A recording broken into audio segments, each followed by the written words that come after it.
So the motivation behind the paper is that it's well known that infrastructure is an essential component of competitiveness and long-run growth in any economy, and there's a lot of work in economics on this. And recently there's also been a number of organizations that have highlighted the gap between the demand for infrastructure and the provision of capital for infrastructure. So some numbers that are often seen in popular reports are, for example, from the U.S. American Society of Civil Engineers, claiming that the U.S. requires $2 trillion of an additional infusement of investment relative to planned infrastructure investment resources. And the World Bank, which looks at this issue from a global perspective and argues that there's a $15 trillion gap between the global need and projected infrastructure investment through the year 2040.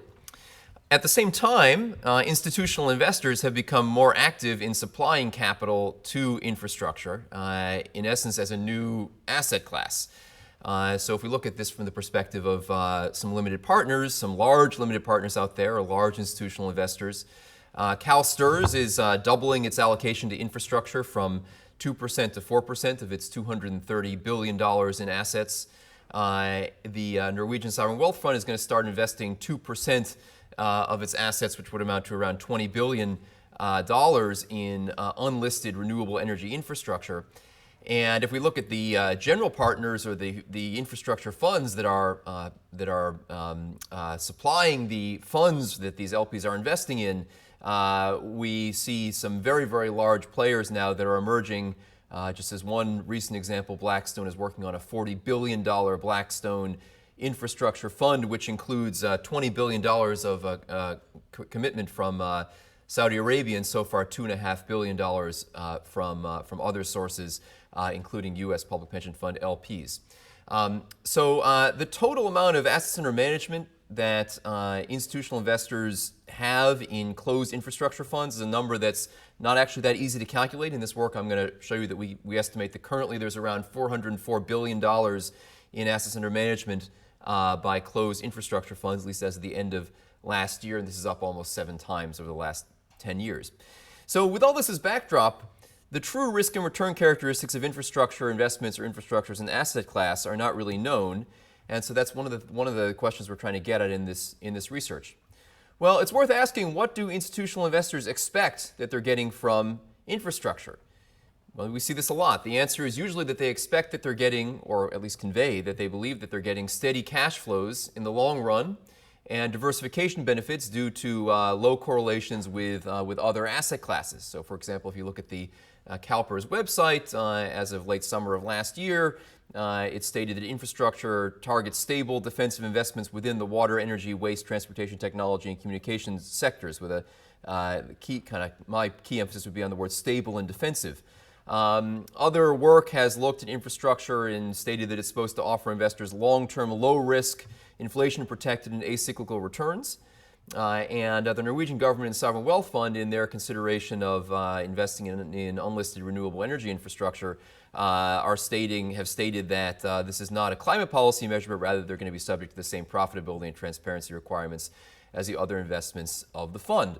So at the same time, as the LPs are saying this is what they're looking for, the financial industry is essentially arguing that that's what they're providing. So Deutsche Bank Asset Management says that infrastructure offers relatively low long-term cash flow volatility compared with other asset classes and can also provide attractive inflation hedge returns. JP Morgan Asset Management states its case for infrastructure on the basis of the benefits of diversification, inflation protection, and yield, along with a strong focus on ESG, environmental, social, and governance principles. So what we're doing in this research is 3 things. So first of all, we're going to, in essence, assess these claims or these perceptions of infrastructure as an asset class. And we're going to do that by studying the payout profile of infrastructure fund investments. So our data allow us a look into 1,594 institutional investors who on average are obtaining exposure to 47 underlying infrastructure deals. So I think one of the interesting aspects of this work is that while we are looking at fund investments, we're actually able to drill down to the level of the deal, and we're able to look at what are the actual deals that institutional investors are being exposed to through this fund structure. And looking at the payout profiles, we find that compared to some other private investment alternative asset classes, such as leveraged buyout and real estate funds, the frequency and amounts of capital calls and distributions are actually quite similar. And that in our analysis, infrastructure funds do not appear to be providing, in a sense that we could measure, more stable and longer-term cash flows. They seem to be generating cash primarily by selling assets in a way that looks fairly similar to something between a buyout and real estate fund. So that's when we model our infrastructure funds, it's kind of what we're finding. Second, we find that there is considerable heterogeneity in performance by the type of investor. So in particular, if we look at public investors, which are public pension funds, sovereign wealth funds, and government agencies, what do we find there? We see that within the fund structure, we see lower exit rates, we see worse net IRR, and we see lower multiples invested capital and lower PMEs. And critically, these calculations are robust to controlling for characteristics such as project stage and the contract characteristics, but also the industry of the actual deals that are underlying the funds and the locations of these deals. So that in doing so, we think that we're actually capturing a reasonably rich measure of asset type, and I'll discuss a lot more whether I think we're controlling for risk or not. I think that's going to be one of the main questions of these. Can we think of these as risk adjusted in any way? Typically, you can't think of an IRR as being a risk adjusted kind of thing or a multiple. I think one of the nice things is that we do have we know what the underlying assets are, so we know that we're comparing in a sense windmills to windmills as opposed to windmills to hospitals when we're looking at these differences. Third, given that public investors are underperforming in their infrastructure fund investments relative to a range of different benchmarks, we calculate the subsidy or implicit subsidy from public investors to infrastructure at current exposure levels. So I mentioned before there are around $404 billion of assets under management. That's our estimate of institutional money in infrastructure funds. Around 42% of that, or around $173 billion, is provided by these public investors. So most of it's public pension funds and some sovereign wealth funds. And so given that they are underperforming, we are able to measure that underperformance and say that since those are resources that are in essence lost by the public sector, that there is an implicit subsidy by the backers of their taxpayer backers of these public entities. And we estimate the subsidy in a variety of different ways. If the benchmark is relative to other institutional investors, public versus private, the subsidy is around $2.25 billion per year. If we do it relative to listed infrastructure funds as the benchmark that these public investors should be reaching in their closed infrastructure fund investments, we find around $2.86 billion per year. And if we look relative to the public investors' own real estate and or own buyout funds from the same vintage year as the benchmark that they should be hitting, then we get a pretty wide range of underperformance that could go from $1.48 billion if they're only expected to perform as well as a real estate fund, or $8.45 billion if they're expected to perform as well as their buyout funds, which have performed actually quite well. So that's the overview of what we're doing here. The data come from the Preqin infrastructure database. We have, as I mentioned, 1,594 institutional investors classified into a variety of different types. The key distinction is going to be the public investors, public institutional investors versus the private institutional investors. So we have 353 public pension funds. They're the largest class of public investors, is both U.S. and non-U.S. This is global data. And on the private side, the largest type of institutional investor are the 497 private pension funds. Also, we have insurance firms and banks and endowments and foundations rounding out the private institutional investors. This is over a time period of 1991 to 2018. We also do know direct deals. So there's 1,721 direct investments where the institutional investor is investing directly in infrastructure assets. I understand that the Canada Pension Plan Investment Board and our participant here from there is doing a lot of this kind of thing. We do know what those direct investments are, although we're focusing our performance analysis on the fund investments because that's what we have performance data on. But we do know something about what the direct investments, who's making direct investments, and I'll be able to show you some statistics about that. And ultimately, these funds are leading to an exposure of the institutional investors of 4,825 unique infrastructure assets. So an asset is literally, a project or a project company. So at the end of the day, we end up with 62,000 investor deal observations. We have many investors obviously having exposure to the same deal, either through the same or different funds. So just to be clear, we're talking about when I say an asset, right? All of these, these 4,800 assets. Kind of the 6 major industry groups are traditional energy, renewable energy, transportation, social, utilities, and telecom. So there's a range of different assets that underlie what people are calling infrastructure. Again, one of the features of our analysis is that we actually do know in the funds what the exact assets are that they're investing in, so we can, in our performance measure regressions, control for some of these characteristics. Just to kind of do a graphical diagram of how I was saying that the different institutional investors gain exposure to these assets, you can see on the that left vertical bar there, that's maybe a little small to read, but that says 1,594 institutional investors. There are many different ways that they're gaining exposure to the individual infrastructure assets, of which there are 4,826. The top line shows the direct investments that they are making, and the box in the middle is showing how they're getting exposure through external asset managers who are serving as the GPs. So they're either through closed funds, that's the majority of the cases, the 421 closed funds, which explains the grand majority of the investor by asset observations. They also are gaining access through some listed funds and through open-ended funds. And so we're focusing a lot on the closed funds and looking at the performance of different types of institutional investors in their closed funds. So this graph shows infrastructure assets under management by institutional investors around the world through closed funds over time.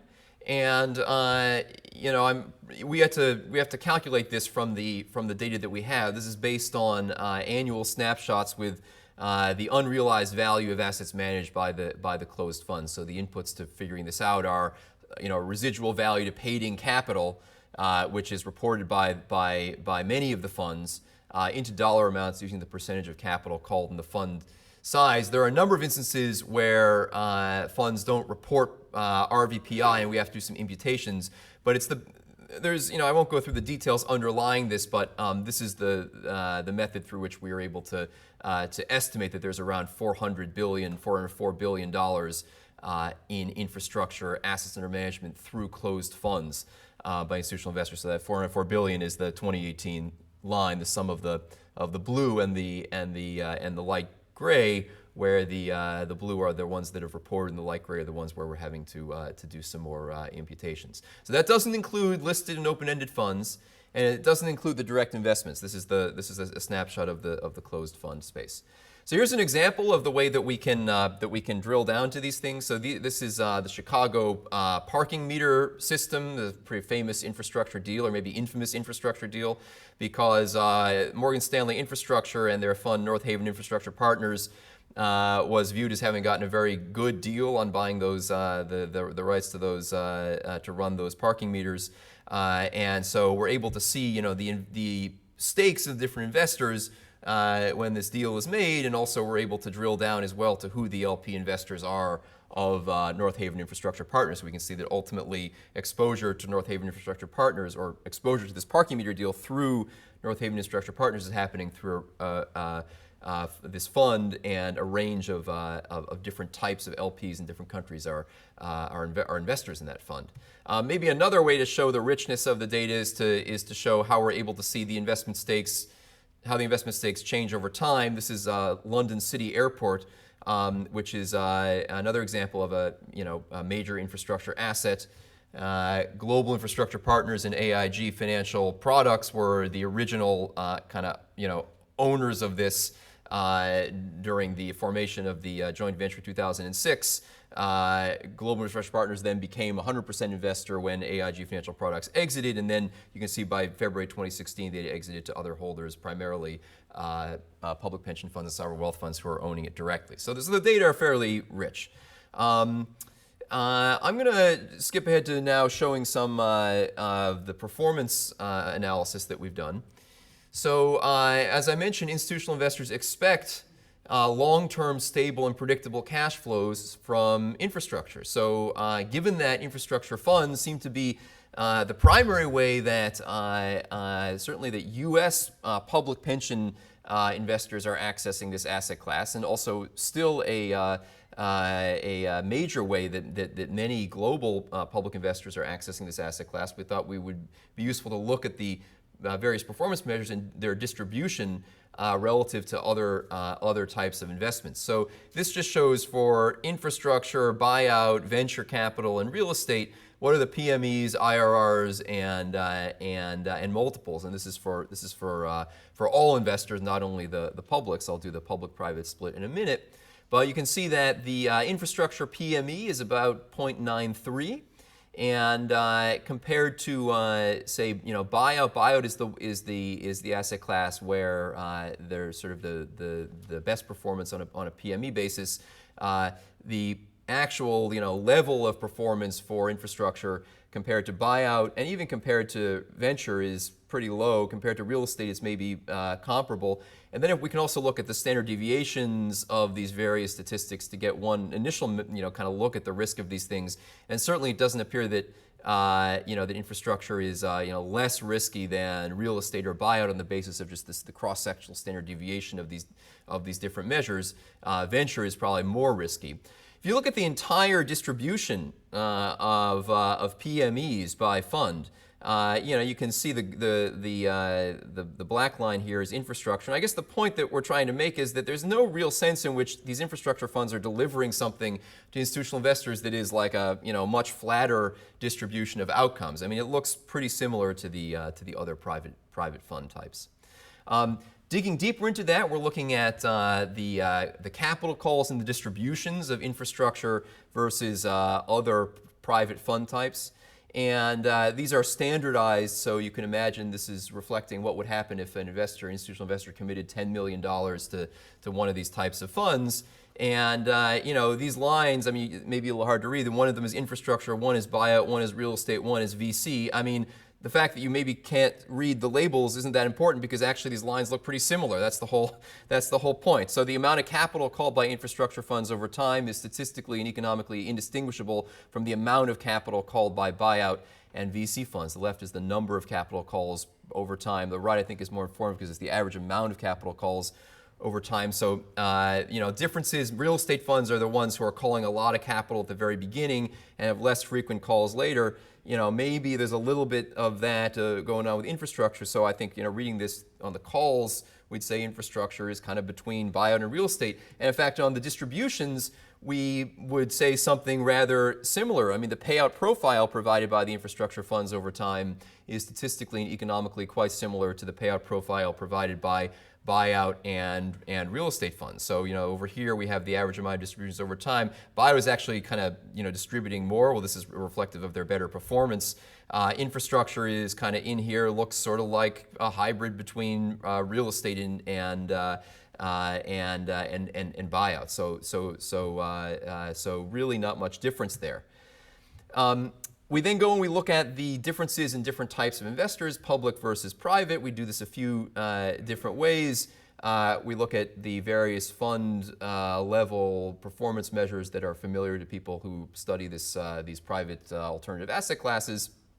And then we also look at some deal level analysis using the proxy of exiting an investment in a closed fund as a proxy for performance. And we don't just do it, we also validate that in a couple ways. So let me show you what we do there. Public investors underperform in this kind of regression on all of these measures. So we have the percent exited deals as one possible dependent variable. We have the net IRR, the multiple invested capital, and the PME. And on exited deals, what we find was, what does this mean? This means that when a fund, a public investor is investing in a fund, that the percentage hazard rate of deal exit is 3 percentage points lower. Net IRR of LP fund pairs is 1.3 percentage points lower for public investors. The multiples are lower, and the PMEs are 4.1 percentage points lower. So we're clearly seeing underperformance by public investors. Where is it coming from? A lot of it is coming from pension funds. It sort of depends on the on the measure that you're using. In some cases, it's showing up in sovereign wealth funds, but a lot of it is showing up in U.S. public pension funds or non-U.S. public pension funds that are doing worse than private sector investors who invest in this asset class through the fund structure. Just to validate, I was sort of mentioning we think the percentage of exited deals is not a bad proxy for performance, and we can validate that by actually looking at how the percentage of exited deals sort of varies with these other performance measures, net IRR multiple and PME, and it goes in the direction that you would expect. And in the context of a fund structure, having more exits is what's generating lots of IRR or multiple or PME. And the reason this is useful is because, in some of the specifications, in some cases, we don't know, there's certain funds that don't report net IRR or multiple or PME, but we do know the investments that they make, so it's kind of a useful additional performance measure. Well, I know that I don't have that much time left, so I want to just briefly mention the calculations of the implicit subsidy from public investors to infrastructure. As I said, we do this in a few different ways. And I guess get sort of broadly similar range estimates for this implicit subsidy.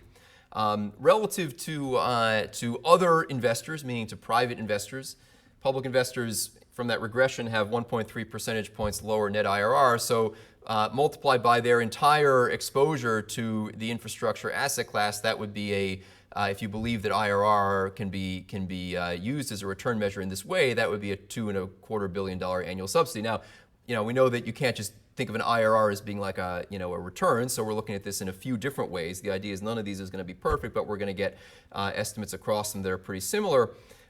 We can look relative to other comparable risk opportunities like a PME relative to either the S&P 500 or relative to the listed infrastructure funds.